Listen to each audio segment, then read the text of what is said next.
की शुरुआत में हम एक लॉयर कैथलीन को देखते हैं। उसके पास उसकी एक नई क्लाइंट पॉली आती है जो बताती है कि मैं एक नैनी का काम करती हूँ और कुछ दिन पहले ही मेरी जॉब चली गई है, इसलिए मैं ज्यादा खर्चे अफोर्ड नहीं कर सकती। लेकिन जिस घर में मैं रहती हूँ उस घर का ओनर मुझे बार बार किराया बढ़ाने की बात कर रहा है जिसे मैं अफोर्ड नहीं कर सकती और इसी वजह से मुझे आपकी हेल्प चाहिए। जितना हो सके कैथरीन उसे गाइड कर देती है। तभी वहाँ पर पोली ये भी नोटिस करती है कि कैथरीन प्रेग्नेंट भी है। खैर कुछ अरसा गुजर जाता है, तब हम देखते हैं कि कैथरीन की बेटी पैदा हो गई थी और बड़ी भी हो गई थी। कैथरीन की एक और बड़ी बेटी भी थी। घर का काम, ऑफिस का काम, सब कुछ मैनेज करना कैथरीन के लिए थोड़ा मुश्किल हो रहा था। उसका घर भी मेन रोड पर था और हमेशा उसे डर लगा हुआ रहता था कि कहीं बच्चे अचानक से बाहर न चले जाए और उनका एक्सीडेंट न हो जाए। खैर कैथरीन अपनी दोनों बच्चियों को लेकर ग्रोसरी शॉपिंग के लिए निकल जाती है। तभी वहाँ पर उसकी मुलाकात होती है पॉली से। कैथरीन और पॉली एक दूसरे से बात करने लग जाते हैं और इसी दौरान कैथरीन की बेटी उन्हें काफी डिस्टर्ब करती है। तभी पॉली कहती है कि मैं देख रही हूँ आप आपके बच्चों को लेकर काफी परेशान है। शायद मैंने आपको बताया भी था कि मैं एक नैनी हूँ, लेकिन अभी मेरे पास कोई भी जॉब नहीं है। अगर आप चाहे तो मुझे जॉब दे सकती है। कैथरीन खुश तो थी लेकिन डरी हुई भी थी क्योंकि ऐसे किसी को वो अपने घर पर नहीं रख सकती थी। तब पॉली उसे कहती है कि मैं पहले जहाँ काम करती थी आप उस जगह पर कॉल करके मेरे बारे में पूछ सकते हैं। कैथरीन भी उस जगह पर कॉल करती है तो दूसरी तरफ वो औरत पॉली से काफी सेटिस्फाई नजर आती है। वो कहती है कि उसकी गैर हाजिरी में पॉली ने उसके घर का और बच्चों का काफी ख्याल रखा था, लेकिन अभी उसके बच्चे बड़े हो गए हैं जिस वजह से पॉली की उसे जरूरत नहीं। ये सारी जानकारी करने के बाद कैथरीन और उसका हस्बैंड डिसाइड करते हैं कि वो पॉली को काम पर रखेंगे। कुछ दिन बीत जाते हैं और कैथरीन ये नोटिस करती है कि उसकी दोनों बेटियां पॉली के साथ ज्यादा ही अटैच हो गई थी। कैथरीन ऑफिस से आकर अपने हस्बैंड और पॉली को बताती है कि कल मेरे कुछ कलीग ऑफिस से घर खाने पर आ रहे हैं, इसीलिए उनके लिए सारा लंच मैं प्रिपेयर करूंगी। यहाँ पर हम देखते हैं कि कैथरीन अपने हस्बैंड को भी किचन में आने नहीं देती, लेकिन हम एक और बार यहाँ पर नोटिस करते हैं कि पॉली बार बार किसी बहाने से किचन में आ भी रही थी और कैथरीन के बनाए हुए खाने में वो कुछ मिक्स भी कर रही थी। खैर कुछ देर बाद ये लोग खाना खाने बैठ जाते हैं और खाना सबको पसंद आता है। पॉली भी इनके साथ खाना खाने के लिए बैठी हुई थी। कैथरीन का दोस्त पॉली की फैमिली के बारे में उससे पूछता है, लेकिन पॉली बार बार एक ही बात हाईलाइट कर रही थी कि वो बहुत गरीब है और उसकी फैमिली में कोई नहीं है। कैथरीन ने अपने दोस्तों को आज अपने घर पर ही स्टे करवाया था, लेकिन रात होती ही सभी लोगों की तबीयत खराब हो जाती है सिवाय पॉली के, क्योंकि पॉली ने ही वो सूप नहीं पिया था, बाकी सब लोगों ने पिया था। जाहिर सी बात है पॉली ने ही सूप में कुछ मिलाया था, लेकिन ये बात कोई भी नोटिस नहीं करता और कैथरीन सबके बीमार होने का इल्जाम भी अपने ऊपर ले लेती है। वो ये सब जब सोच के रोई रही थी कि वो ना ही किसी का ख्याल रख पाती है या कुछ भी काम ढंग का कर पाती है, तब पॉली उसे आकर दिलासा दे रही थी। और ऐसे ही पॉली कैथरीन के भी दिल के काफी करीब हो जाती है जैसे वो उसकी बेटियों के दिल के करीब हो गई थी। कैथरीन को जब ये यकीन हो जाता है कि पॉली से अच्छी नैनी उसे कभी भी नहीं मिल सकती, तब वो पॉली से कहती है कि तुम हमारे घर को छोड़कर प्लीज कभी भी कहीं मत जाओ। तुम हमारे घर, हमारे आउट हाउस में रहो, जिस वजह से तुम्हें शेल्टर भी मिल जाएगा और तुम्हारी जॉब भी सिक्योर रहेगी। पॉली के लिए तो ये बहुत खुशी की बात थी, इसलिए उसने फौरन हाँ कर दी और वो इन लोगों के साथ ही रहने लगी। पॉली के घर आने के बाद सब कुछ सही होने लगा था। कैथरीन की जॉब भी एकदम से सेट हो गई, घर सेटल हो गया था, बच्चे भी सेटल हो गए थे, लेकिन अंदर ही अंदर पॉली के दिल में कुछ तो चल रहा था, क्योंकि वो कैथरीन की बड़ी बेटी को कैथरीन के खिलाफ ही भड़काना स्टार्ट कर देती है कि तुम्हारी मॉम बहुत बुरी है, अच्छे बनने का तो वो बस नाटक करती है। देखो कल उन्होंने तुम्हें डांटा भी और तुम्हें तो तुम्हारी कभी भी फेवरेट चीज उन्होंने नहीं दिलाई। और यही बात कैथरीन की बेटी डाइनिंग टेबल पर कैथरीन को बोल देती है कि आप बिल्कुल भी अच्छी नहीं है, आप तो हमारा ख्याल भी नहीं रखती और आपने कभी भी मुझे मेरी फेवरेट चीज नहीं दिलाई। मैं बड़े होकर आप जैसी कभी भी नहीं बनूंगी, मैं तो सिर्फ पॉली जैसी बनूंगी। ये सुनकर कैथरीन का दिल टूट जाता है। वो अपनी बेटी को समझाती है कि नहीं बेटा ऐसा कुछ नहीं है, मैं तुमसे बहुत प्यार करती हूँ। और इस बात में जब वो अपने हस्बैंड की राय लेने की कोशिश करती है तब उसका हस्बैंड भी पॉली का साथ देता है और यहाँ पर कैथरीन पूरी तरीके से टूट जाती है। कैथरीन एकदम उदास हो गई थी, वो अपने रूम में चली जाती है। तभी उसके हस्बैंड ने उसे नोटिस किया और उसे मनाया और कहा आई एम सॉरी, मैंने तुम्हें ज्यादा कह दिया, लेकिन तुम भी गलत सोच रही हो, जितना तुम पॉली को गलत समझ रही हो इतनी वो गलत है नहीं, वो बहुत अच्छी है।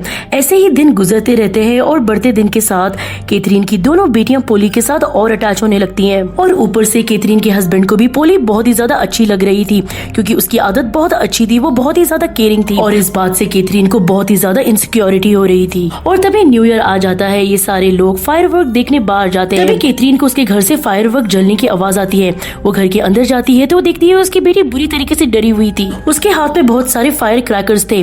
वो अपने हस्बैंड और पोली को दोनों को डांटने लगती है कि किसने दिलाई इसे इतने सारे फायर क्रैकर्स। तभी पोली आके कैथरीन को सॉरी कहती है और कहती है कि मुझे नहीं लगा था कि ऐसे डर जाएगी, मुझे लगा था कि एंजॉय करेगी। सॉरी सुनने के बाद भी कैथरीन उसे डांटती रहती है। वो कहती है कि अगर कुछ हादसा हो जाता तो इस हादसे का जिम्मेदार कौन होता, और आज तुमने साबित कर लिया कि तुम मेरे बच्चों का ख्याल नहीं रख सकती, इसीलिए तुम यहाँ से चली जाओ। कैथरीन ने फैसला तो ले लिया था, लेकिन पोली ने उसके ही फैसले के खिलाफ उसके बच्चों को भड़का दिया था। कैथरीन के बच्चे, यहाँ तक कि कैथरीन का हस्बैंड भी कैथरीन को समझाने की कोशिश करता है, लेकिन ये बात सुनकर कैथरीन और भी ज्यादा भड़क जाती है और वो पोली को फौरन ही घर से बाहर निकाल देती है। पोली घर से जा चुकी थी, लेकिन कैथरीन की फैमिली कैथरीन से नाराज हो गई थी। अपनी बेटी को तो वो समझा नहीं सकती थी, लेकिन अपने हस्बैंड को वो समझाने की कोशिश करती है। देखो, पोली ऐसी नहीं है जैसे तुम समझ रहे हो, उसके इरादे खतरनाक लगते हैं और इसीलिए मैंने उसे घर से निकाला है। लेकिन कैथरीन का हस्बैंड तो उसका कुछ सुनने के लिए तैयार ही नहीं था। वो उल्टा कैथरीन से ही नाराज हो जाता है और यहाँ पर कैथरीन ठान लेती है कि वो अपने आप को सही साबित करके दिखाएगी। अब जैसे कि कैथरीन एक लॉयर थी, तो उसने पूरा प्लान बनाया। वो पोली को उसके घर लेने गई। वो पोली से माफी मांगकर उसे अपने घर वापस ले आती है। पोली को देखकर सभी खुश हो जाते हैं। तभी वहाँ पर कैथरीन अपने एक दोस्त को बुलाती है जो कि एक डिटेक्टिव होता है। कैथरीन के बोलने पर वो ये टास्क ले लेता है। वो कहता है कि मैं पोली की सारी इन्फॉर्मेशन निकाल कर रहूंगा और ये भी पता लगाएगा कि वो आखिर चाहती क्या है।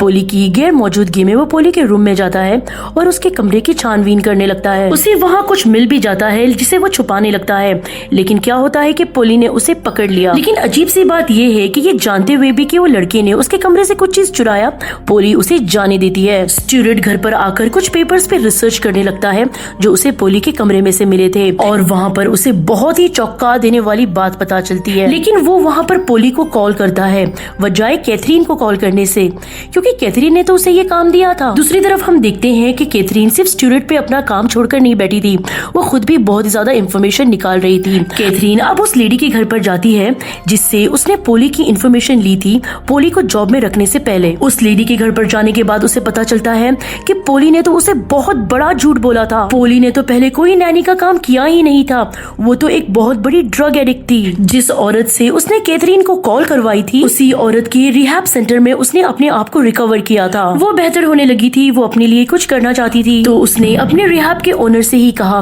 कि अगर आप मेरे लिए एक छोटा सा झूठ बोल देंगी तो मुझे ये जॉब मिल जाएगी। ये सारी सच्चाई सुनने के बाद कैथरीन एकदम पागल हो जाती है और उस औरत पे ही भड़क जाती है कि आप ऐसा कैसे कर सकती हैं? इतना बड़ा झूठ आपने कहा है कि आपको अंदाजा है कि आपके इतने बड़े झूठ ने मेरी लाइफ खराब कर दी है। इतना बड़ा सच सुनने के बाद कैथरीन सीधा अपने हस्बैंड के पास जाती है और उसे पोली का ये धोखा बताती है कि उसने हमसे झूठ बोला है, उसने कभी नैनी का काम नहीं किया है, यहाँ तक कि उसने रिहैब के ओनर से भी हमसे झूठ बुलवाया है। इतना सब सुनने के बाद भी कैथरीन का हस्बैंड पोली की ही साइड ले रहा था। वो कह रहा था कि रिलैक्स हो जाओ, उसने तो बस एक जॉब लेने के लिए ही झूठ कहा है, इसमें इतनी बड़ी बात कैसे हो गई? कैथरीन अभी भी अपने हस्बैंड को पोली की साइड लेता देखते हुए काफी अपसेट हो जाती है। सीन कट होता है, हम देखते हैं कि पोली उस डिटेक्टिव से मिलने आती है। वो डिटेक्टिव पोली को रेबेका के नाम से बुलाता है, लेकिन पोली हैरान नहीं होती क्योंकि उसे पता था कि ये लड़का पहले से ही उसके ऊपर रिसर्च कर रहा है। वो डिटेक्टिव पोली को कहता है कि मुझे तुम्हारा नाम ही नहीं पता, मैं तो ये भी जानता हूँ कि तुम वही शहर से बिलोंग करती हो जिस शहर से कैथरीन बिलोंग करती है। कैथरीन के भी बारे में ये लड़का सर्च करता है क्योंकि वो उसे बताता है कि कैथरीन का भी रियल नेम कैथरीन नहीं है, उसका रियल नेम तो जेनिफर था। कैथरीन ने बचपन में एक पूरा घर जला दिया था, उस घर में पूरी फैमिली जल गई थी सिवाय एक छोटी सी बच्ची के। उस छोटी सी बच्ची का नाम रेबेका था, यानी कि तुम। कैथरीन ने पुलिस को ये बताया था कि तुम्हारे डैड उसके साथ ज्यादती करने की कोशिश कर रहे थे, जिस वजह से उसने तुम्हारे घर को जला दिया था। इसके बाद वो अपना शहर छोड़कर यहाँ पर आ गई थी और अब उसके बाद तुम उसके पीछे आई हो अपना बदला लेने के लिए। पोली उसे कहती है कि अब तो तुम्हें मेरा सारा प्लान पता चल ही गया है, तो अब तुम क्या करोगे? तब वो डिटेक्टिव कहता है कि मैं कुछ नहीं, मैं तो बस तुम्हें समझाऊंगा कि बदले की आग को तुम अपने अंदर से निकाल दो, अपनी भी लाइफ बेटर बनाओ और उस बेचारे की भी लाइफ को बेटर रहने दो। प्लीज अपनी लाइफ खराब मत करो। मैं कैथरीन से बात करूंगा, वो तुमसे माफी भी मांगेगी और तुम्हें इतने पैसे भी दे देगी जिससे तुम्हारी लाइफ बहुत बेटर हो जाएगी। तभी वहाँ पर पोली ऐसा ड्रामा करती है जैसे कि वो डिटेक्टिव की बात मान रही है। वो रोकर अंदर जाती है और अंदर से एक बेसबॉल बैट लेकर आकर उसी डिटेक्टिव के सर पर मार देती है, जिस वजह से उस डिटेक्टिव की मौत हो जाती है। उसने मर्डर कर दिया था, लेकिन वो बिल्कुल भी नहीं घबराई थी। खैर, अभी पोली के लिए ये जरूरी था कि अपना सच को छुपाने के लिए जो उसने छुपा लिया था, लाश को वो ठिकाने लगा देती है और घर से सारे सबूत मिटा देती है, यहाँ तक कि अपने आने के सबूत भी। पुलिस को उस डिटेक्टिव की लाश रोड से मिलती है और कैथरीन को जैसे ये मालूम पड़ता है, कैथरीन एकदम से टूट जाती है। वो पुलिस वाले को यही यकीन दिलाने की कोशिश करती है कि जरूर इस डिटेक्टिव को पोली ने ही मारा होगा। दुख में कैथरीन अपने घर पर जाती है। वो एकदम पागल हुई थी क्योंकि उसका इतना अच्छा कलीग मर चुका था। वो घर आकर अपना सारा गुस्सा पोली पर उतारने लगती है कि निकल जाओ मेरे घर से, अब मैं तुम्हें एक भी पल इस घर में बर्दाश्त नहीं करूंगी। निकल जाओ अभी और इसी वक्त मेरे घर से। वो जब पोली को खींच के बाहर निकाली रही होती है तो पीछे से कैथरीन की बेटी एमा कैथरीन को रोक रही होती है और इसी हड़बड़ी में कैथरीन का हाथ एमा को लग जाता है और एमा को चोट लग जाती है। कैथरीन के हस्बैंड को ये लगता है कि कैथरीन पागल हो चुकी है, इसीलिए वो उसे कुछ दिन के लिए फैमिली से दूर कर देता है। कैथरीन आज बहुत दिन के बाद अपनी बेटी से मिलती है क्योंकि आज उसका मैच था। वो उसे विश भी करने जाती है। तभी कैथरीन की बेटी एमा उसे कहती है कि मॉम, आप पोली को हमेशा ही बुरा भला कहती रहती है, देखिए वो बहुत अच्छी है और बहुत ही मासूम है। देखिए मुझे उसके कमरे से क्या मिला, ये पेपर, ये आर्टिकल जिसमें पोली की कहानी लिखी है कि उसकी कोई भी फैमिली नहीं है, उसकी फैमिली एक फायर एक्सीडेंट में मर चुकी है। ये कहते हुए वो अपनी मॉम को पोली के रूम से मिला हुआ आर्टिकल दे देती है और मैच के लिए चली जाती है। कैथरीन ने जब ये आर्टिकल पढ़ा तो उसके होश उड़ गए। सारा पास्ट उसकी आंखों के सामने आ गया। वो समझ गई कि पोली उससे बदला लेने के लिए आई है। वो जल्दी से अपने घर पर जाती है और पोली से माफी मांगती है। यहाँ ग्राउंड में कैथरीन का हस्बैंड उसका वेट कर रहा था और जब कैथरीन फोन नहीं उठा रही थी तब वो समझ जाता है कि जरूर कैथरीन घर ही गई होगी और उसे डर लगता है कि कहीं कैथरीन पोली को नुकसान ना पहुंचाते। लेकिन यहाँ पर तो कैथरीन पोली से माफी मांग रही थी। वो कहती है कि तुम, मुझे पता चल गया है कि तुम पोली नहीं बल्कि रेबेका हो और मुझसे यहाँ तुम बदला लेने के लिए आई हो, लेकिन प्लीज मेरा यकीन मानो, मेरा इरादा तुम्हारी फैमिली को नुकसान पहुँचाने का नहीं था। मुझे तो बस गुस्सा आ रहा था एक बात के लिए जो तुम्हारे डैड ने मेरे साथ किया था, इसमें मेरा कोई भी कसूर नहीं था। पोली उसे कहती है कि तुम्हें क्या लगता है कि आज भी मैं तुम्हारी बातों पर यकीन करूंगी, क्योंकि पुलिस ने इतने सालों पहले तुम्हारी बातों पर यकीन कर लिया था, लेकिन मैं नहीं। मैं तुम्हारी फैमिली को तड़पा तड़पा के मारूंगी जैसे पूरी जिंदगी मैं तड़पी हूँ और इससे पहले मैं तुम्हें भी मार दूंगी। ये कहकर वो एक नाइफ उठाकर कैथरीन पे हमला कर देती है। कैथरीन अपने आप को बचाने में लग जाती है। कैथरीन को पता था कि उसे होश में आना है क्योंकि उसकी बेटी खतरे में थी, उसकी बेटी दुश्मन के पास थी। अपने आप को संभालते हुए वो कैसे भी अपनी बेटी तक पहुंचती है और उसे उठाती है। अपनी बेटी को लेकर वो कार में बैठती है। उसने कार को लॉक कर लिया था। तभी वहाँ पर पोली आकर कार का शीशा तोड़ने लगती है। कैथरीन तो कार को पीछे लेने लगी थी उससे बचने के लिए, लेकिन पोली उसका पीछा छोड़ ही नहीं रही। अचानक वहाँ से एक दूसरी कार गुजरती है और पोली को हिट करते हुए चली जाती है। इतनी ही देर में कैथरीन का हस्बैंड भी अपनी बेटी को लेकर वापस आ चुका था क्योंकि वो समझ गया था कि घर में कुछ न कुछ गड़बड़ चल रही होगी, लेकिन उसे ये नहीं पता था कि घर में इतनी बड़ी गड़बड़ चल रही है। उस दिन एक्सीडेंट में पोली मारी जा चुकी थी और शुक्र है कैथरीन और उसकी फैमिली बच चुकी थी। अंत में कैथरीन का हस्बैंड ये यकीन कर लेता है कि कैथरीन हमेशा सच ही कह रही थी और वो उस पे ना यकीन करने के लिए माफी मांगता है। इन लोगों की लाइफ तो सेट हो गई थी, लेकिन हमें उनकी बेटी को दिखाया जाता है जो कि हवाओं में कुछ बात कर रही थी, ऐसे जैसे कि वो पोली से बात कर रही हो, या तो उसे पोली की मौत का बहुत बड़ा सदमा लगा हो या फिर वो पोली की स्पिरिट के साथ बात कर रही थी। और इसी मिस्ट्री के साथ ये मूवी, ये एक्सप्लेनेशन यहीं पर खत्म हो जाती है।